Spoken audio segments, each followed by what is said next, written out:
We're back. Time for another edition of the Carolina Insider. It's time to take a drive around social media. Adam will safely do that for two hands on the wheel. Adam, please. Thank you.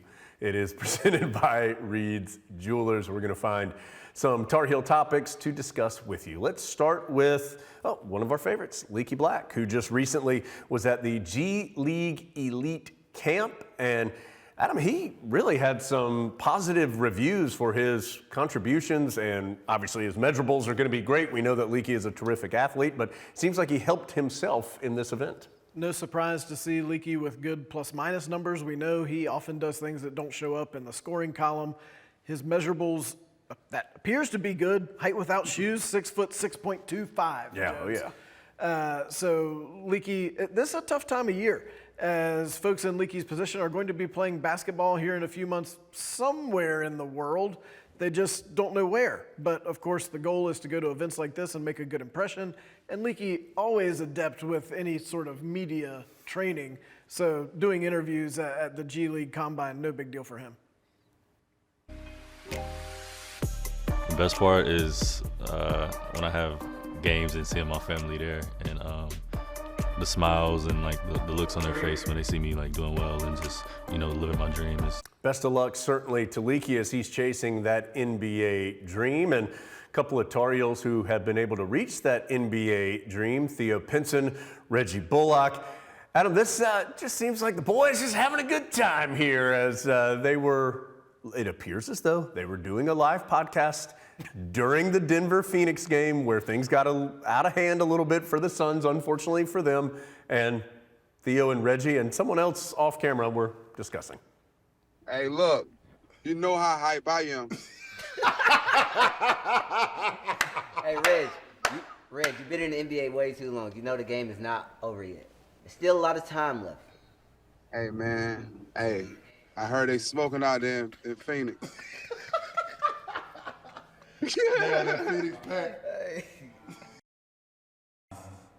That's what they said. Hey, man. Oh, wow. Look, you're only going to get analysis like that on Theo's podcast, Adam. Maybe turn on a light in the room where Reggie is. He was watching the game. He didn't want the lights to distract him. Like a candle? Theo, of course, member of the Dallas Mavericks, and the Dallas Mavericks put out a Theo highlight video of Theo being Theo. Let's take a look. I said, yes, sir. Hey, whoa. Go back. I don't think we've seen two guys at the end of the bench more into a ball game than we've seen in the history of the game than today. It's unbelievable.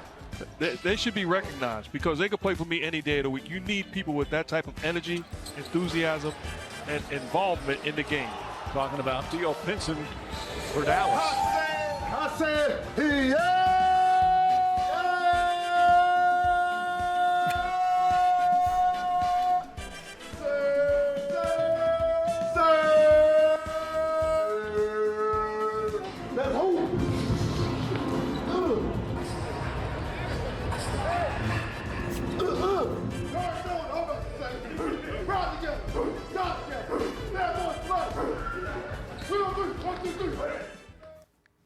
Oh, yeah. Never change, Theo Pinson. Love him. I will say this, though, Adam.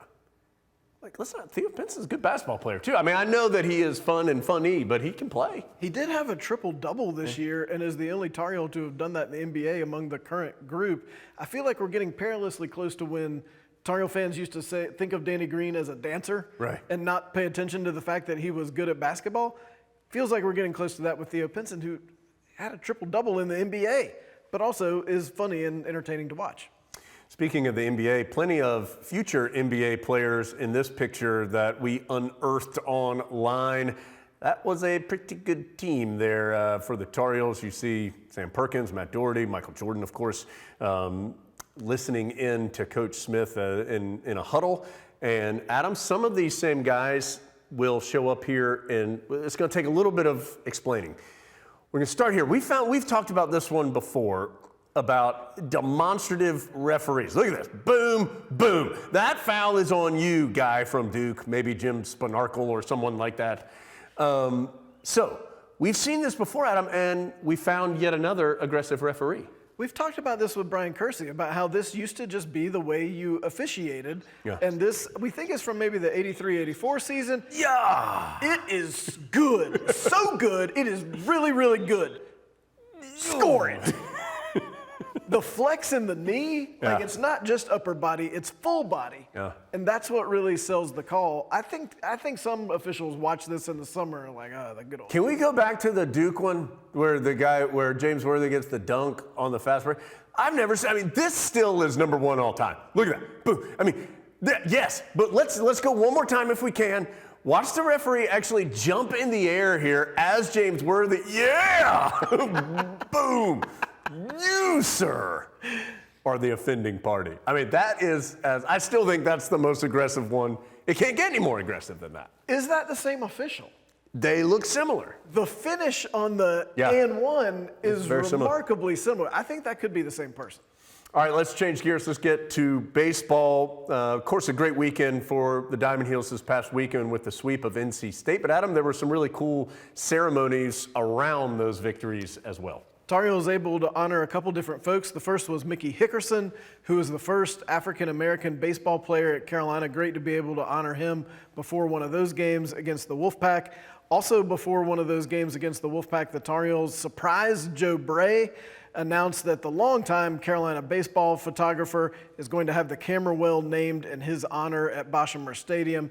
Ton of former players and player families and coaches families contributed to that project.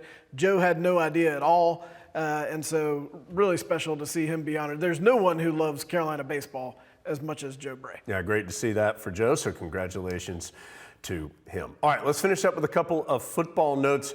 Adam, this came out here this past week. All you have to say is Music City Bowl, and I think probably both Tar Heel fans and Tennessee fans are going to remember this. It was one of the stranger endings in Carolina football history, and we know that's saying something. So you can remember confusion, what's happening. Is Carolina kicking a field goal? Are the Tar Heels trying to spike the ball? The clock runs out here. You can see Butch Davis, the head coach at the time for the Tar Heels, confused. That guy's face sums up what Tar Heel fans were feeling. Adam, this game actually ended up having a pretty big impact. So you're going to see here the referee say the game is over, but that actually was not the case.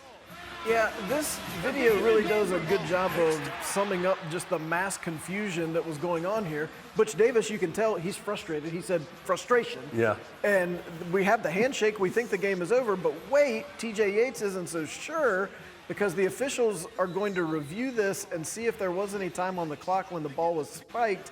It ends up, eventually, there was 1 second left after they go and look at it. Now, of course, as you could see at the beginning there, the Tar Heels had too many men on the field because they were caught trying to transition between spiking it or kicking the field goal. Derek Dooley's way. Derek Dooley runs into the camera. And so the rule actually has been adjusted because of that game. Now that would have been a runoff on the clock due to the penalty on Carolina, but that was not a rule at the time. So, of course, we all remember this. Tar Heels did get 1 second. Casey Barth came up, made the field goal to send it into overtime, and eventually the Tar Heels kick another field goal in overtime, and then I think they got a turnover, if I remember correctly, and ended up winning the game. And so, certainly a memorable win for the Tar Heels, and one that was impactful in the game as well because of the rule change. One of the angriest stadiums I've ever been in because it was 90+. That was in Nashville, yeah. Tennessee, yeah, you're in Nashville. Tennessee fans didn't really understand what had just occurred, but they knew it was bad, and they were angry. Somebody who eventually is going to be playing for an NFL team in an NFL stadium, maybe in Nashville, who knows, is Drake May. We certainly hope for the Tar Heels that that's a long time, but probably Drake May going to be in the NFL eventually, at least according to @NFL Rookie Watch with that X instead of a C.